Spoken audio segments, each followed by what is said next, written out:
to Johnny and in a video. Young overloy, like young overloy. Young overloy, like young overloy.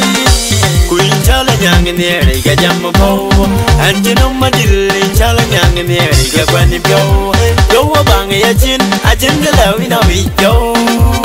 A bang a chin, but jingle out in a video. Pinya baguchi dayo, Jalben guchi dayo, Pinya baguchi dayo, Bejual guchi dayo, young overloy, like young overloy, young overloy, like young overloy.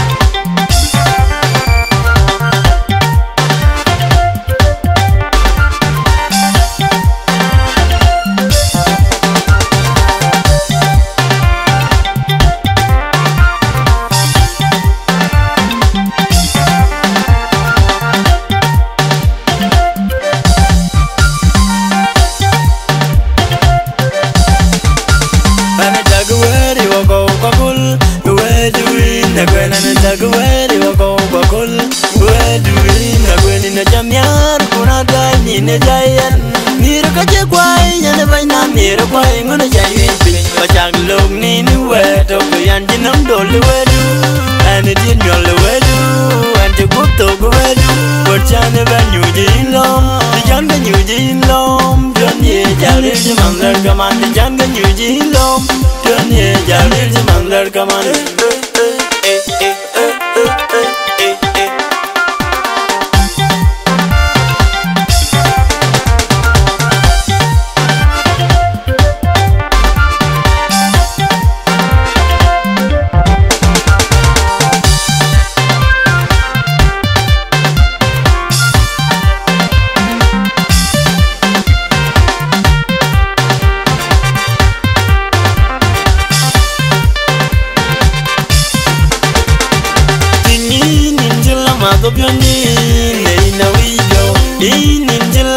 Johnny and in a video.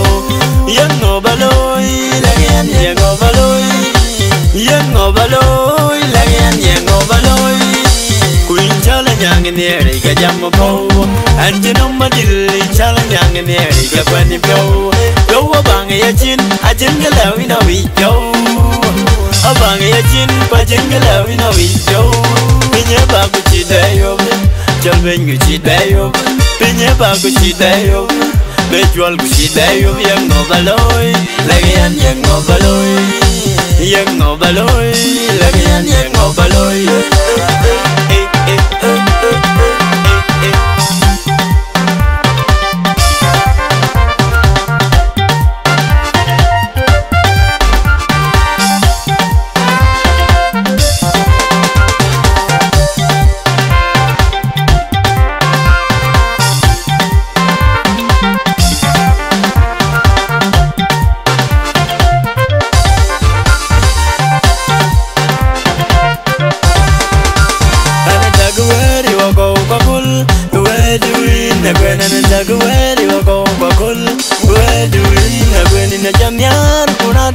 Ne jayan nir ka je kwai nyane vai na nir kwai ngone jayi pin ma chak lok ni ni we to ko yan jinam dol we du an din nyol we du an je gup to go we du ko chane ba nyu jin lom di jan ga nyu jin lom jon ye jale je manglar ka man di jan ga nyu jin lom jon ye jale je manglar ka man